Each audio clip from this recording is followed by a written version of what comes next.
அஸ்ஸலாமு அலைக்கும் வரஹ்மத்துல்லாஹி வபரகாத்துஹு. இந்த பிரச்சனை எனக்கு மட்டும் இல்லைன்னு நினைக்கிறேன். வெளியூரில் இருக்கிற அனைத்து சகோதரர்களுக்கும் இருக்குன்னு நினைக்கிறேன். நம்ம நாட்டுக்கு போனால் முதலாவது கேட்குற கேள்வி நம்மளோட குடும்பங்கள், அனைத்து நண்பர்கள், இல்லை ஊரில் இருக்கிற மற்ற ஆட்கள்லாம் கேட்பாங்க, என்னடாப்பா போனதுக்கு ஒரு கோலும் இல்லை ஒன்றும் இல்லை, இவ்வளோ ஆழத்துக்கு அப்புறம் வந்துடுறீங்கன்றே தான் கண்ணோட பேசுகிறீங்க, கோலம் எடுக்கலாம் அவங்களுக்கு அப்படின்னு சொல்லி ஒரு கேள்வியை கேட்பாங்க. அவங்க கேட்குறதுல நியாயம் இருக்காது.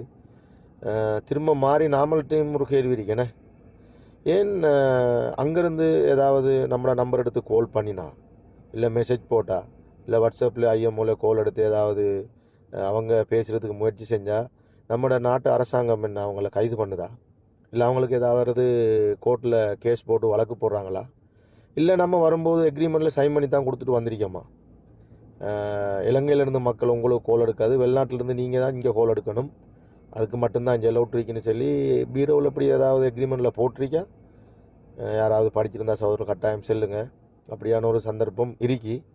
அப்போ நாம் இங்கே கடைக்கு போய் சாமான் வாங்கி உடுப்பு கழுவி சமைச்சி ரூம் கூட்டி வண்டியை கழுவி வேலைக்கு போயிட்டு டைம் ஊத்து இல்லாமல் ஒரு கஷ்டத்தில் நாம் இருந்துகிட்ருக்கோம்.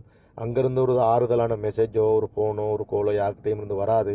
ஆனால் நாம் ஒரு வருஷமோ 2 வருஷத்துக்கு அப்புறம் அங்கேருந்து போய் இறங்கினோன்னே முதலாவது கேட்குற கேள்வி, அதுக்கடுத்து கேட்பாங்க எப்போ போகிறேன்னு சொல்லி, அவங்களோட டிக்கெட்டில் வந்த மாதிரி. இப்படியெல்லாம் பல பிரச்சனை இருக்குது மக்கள். எல்லாருக்கும் நான் நினைக்கிறேன், இன்ஷா அல்லாஹ் இது சும்மா ஒரு பண்டுக்கு தான்.